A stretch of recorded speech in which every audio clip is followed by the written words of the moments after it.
Good afternoon. Thank you all for being here. I appreciate your time. My name is Hampden District Attorney Anthony Gulluni.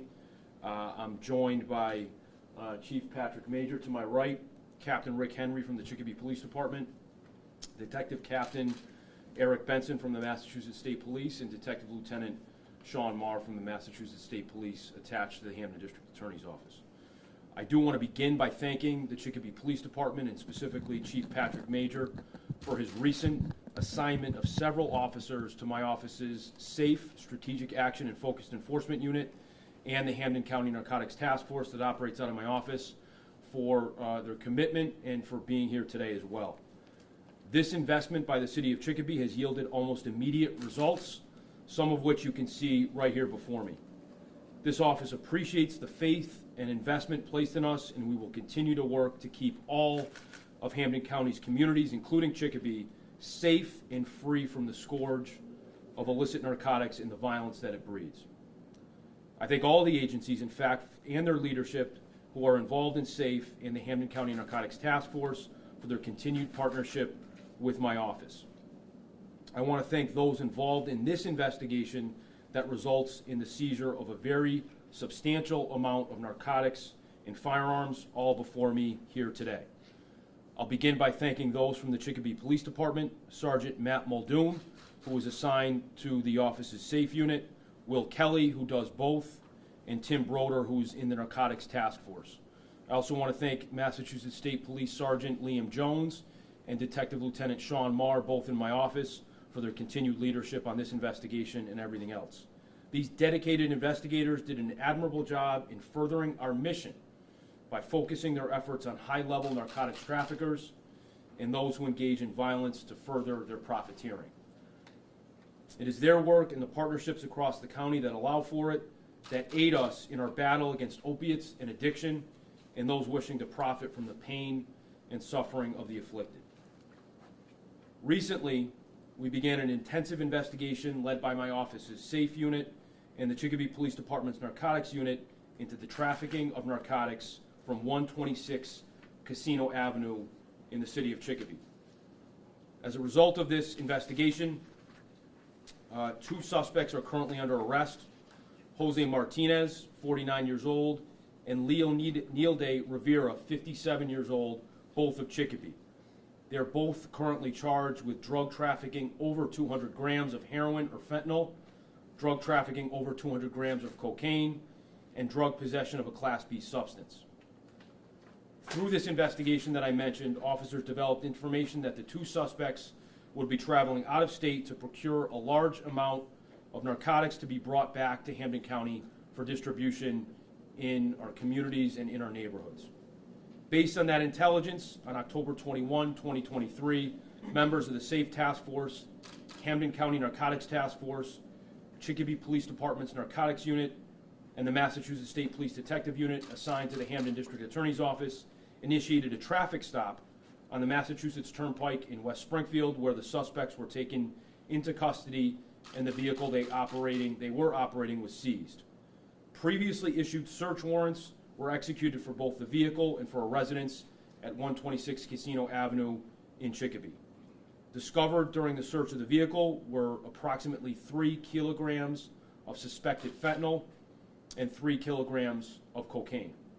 Discovered during the search of 126 Casino Avenue were 3 AR-15 style weapons and 3 handguns.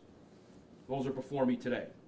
It's important to note that one of those handguns is a ghost gun, and the other handgun has a switch that converts that formerly semi-automatic firearm to a fully automatic weapon. An extraordinarily dangerous firearm in someone's hands who shouldn't have it. To put this in perspective with respect to the drugs, the street level value of the cocaine is estimated to be about $300,000. We believe that the other kilos of fentanyl, or what is suspected to be fentanyl, have not been lab tested yet, but it appears to be, based on the trained eyes of the investigators, that it is in fact fentanyl. Actually, fentanyl has become commonplace in Hampden County, and now frequently is the predominant substance in what is seized in these types of investigations. Estimating the street value of fentanyl is difficult because of its incredible potency. Very small amounts are added to mixtures that are then distributed at the street level and sold effectively as heroin.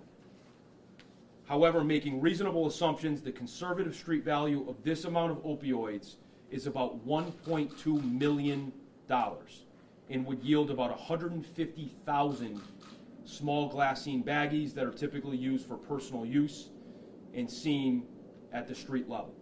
So that's 150,000 small personal use bags that have every potential to kill someone, to cause another fatal overdose in this county and in this Commonwealth. To put that lethality in even more perspective, the United States Drug Enforcement Agency estimates that 1 kilogram of fentanyl has the potential to kill 500,000 people. Back to the investigation at hand, both suspects were arraigned yesterday in Springfield District Court pursuant to the fact that they were arrested in West Springfield.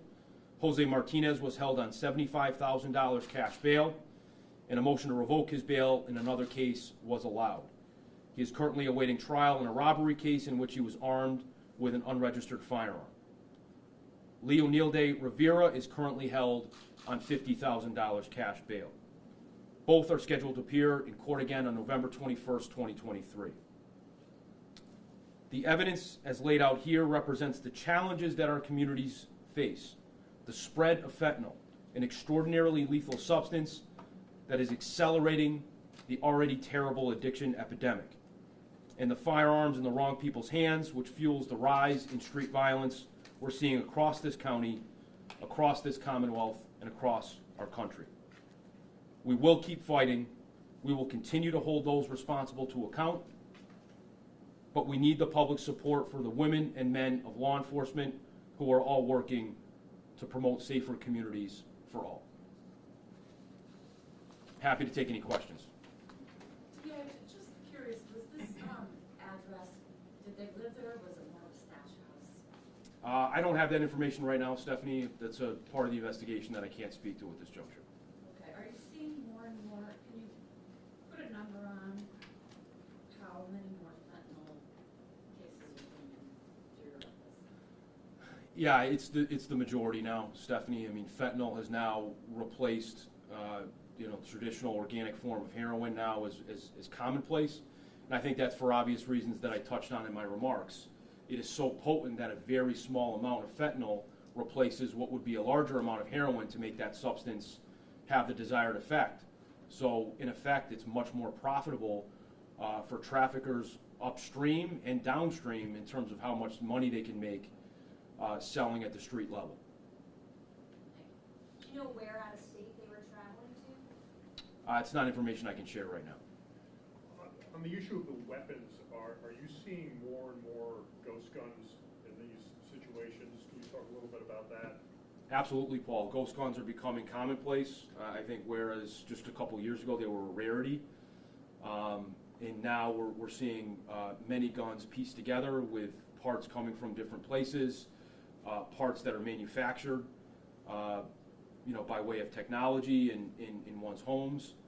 And what we're really seeing that's very dangerous, and again I touched on in my remarks, are traditional handguns that are semi-automatic firearms with this auto switch that's created at home effectively that then makes those guns fully automatic. So, in any one of these guns that's converted, you can hold a trigger and release dozens of bullets in the course of seconds, as opposed to a single pull of the trigger emitting a single bullet.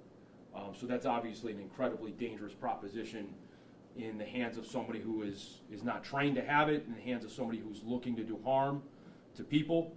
Some of these things are being addressed in the gun bill that's before our legislature now, and that's why I express my support for that, because it addresses ghost guns head on, and it actually addresses that auto switch issue that we're seeing much more commonly in Springfield and other parts of the state.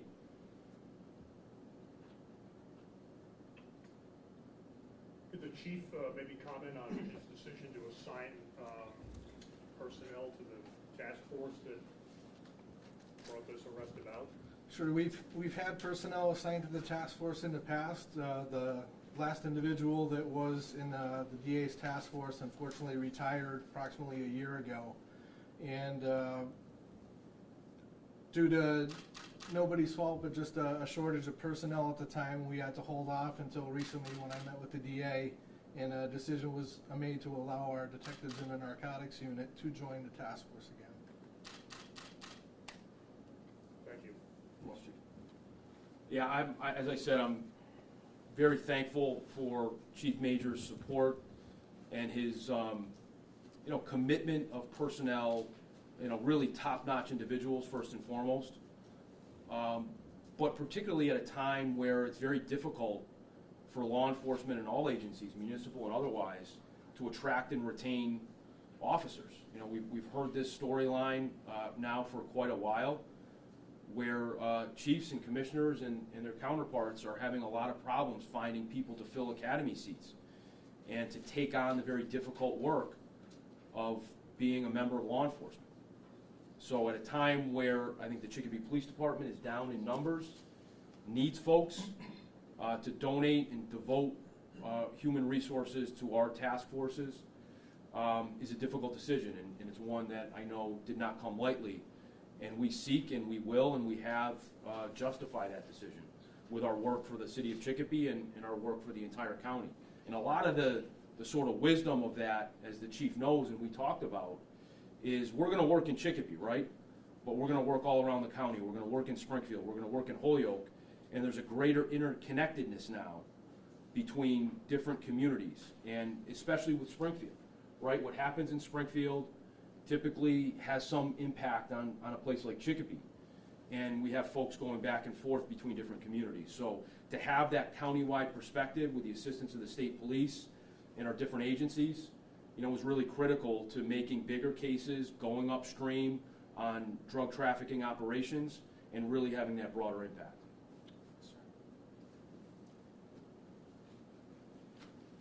And so these guns are seems to be like an issue throughout Hampden County in general, not just in Chicopee. So what are some things that you want to see be done to kind of just prevent this from happening, get this all off the streets and things like that?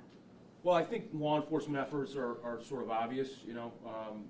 The police departments across our communities, across Hampden County, I know are working very diligently on making lawful quality arrests around firearms, whether they're long-term investigations or it's a car stop. That is a priority, I think, of every police chief across the county, given the violence that we've seen. But I think more to your question, what we can do as members of the public is if you know someone in your household, a child or a relative or otherwise, is carrying a firearm illegally, report that person, because what's going to happen is probably going to be worse than whatever might happen from reaching out to law enforcement, right? We're seeing so many shootings in our city areas across the county. We're seeing too many deaths, right, from firearms. So I think the public has to step up in its vigilance and be proactive and make sure that family members and friends and communities and neighborhoods and streets are safe. And guns in the wrong hands, we're seeing, is a very deadly proposition. So we're going to continue our work, especially guns like this that can spread so much harm and so much death. We want off the streets. But we're going to keep working, and people who are carrying guns illegally are going to be held to account.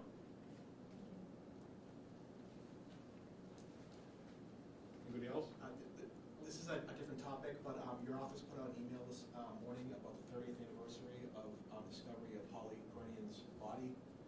Could you comment on the ongoing investigative efforts into her murder? Yeah, as you mentioned, 30 years ago, Holly Brennian was found, and we continue to think about her and think about her family. My office and I are in frequent contact with Holly's family about the investigation.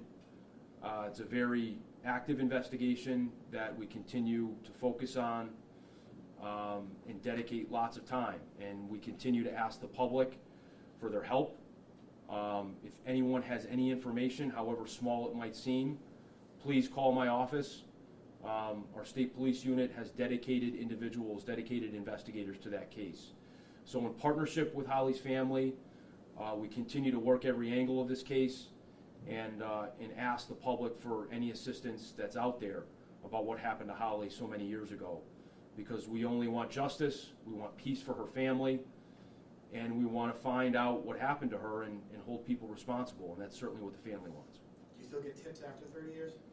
We do, and you know, certainly the media's partnership helps, and we always remember Holly, but on significant anniversaries, we will release information or ask the public for help, and sometimes we do get tips and information, and we continue to encourage people, even if it seems insignificant, please give us a call and pass on any information that you think might be helpful.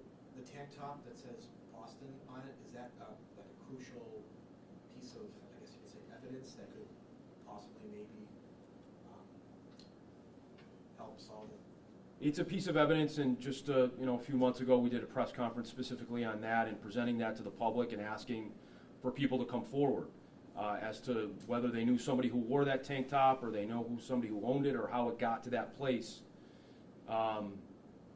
where Holly's body was found. So yeah, we continue to ask for information on that and anything else relative to Holly's disappearance and murder.